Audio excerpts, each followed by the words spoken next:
بسم اللہ الرحمن الرحیم۔ علامت وقف گول دائرہ یہ وقف تام کی علامت ہے۔ زیر نظر تصویر میں جو آپ کو دکھائی دیتا ہے نا، گول دائرہ یہ وقف تام کی علامت ہے۔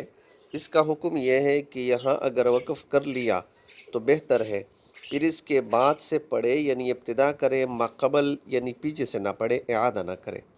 دوسری میم ہے، یہ وقف لازم کی نشانی ہے اور یہاں وقف کرنا بہتر اور مناسب ہے، فرض یا واجب نہیں۔ اس کا حکم یہ ہے کہ جب وقف لازم کر لے تو پیچھے سے نہ پڑھے، اعادہ نہ کرے، بلکہ آگے پڑھے، ابتدا کرے۔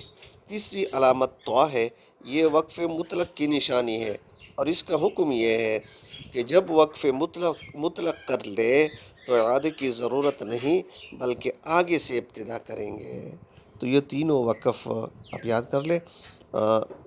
پہلی جو ہے نا وہ گول دائرہ ہے، یہ وقف تام کی علامت۔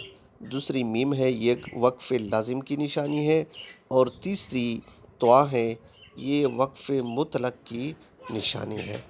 جزاکم اللہ۔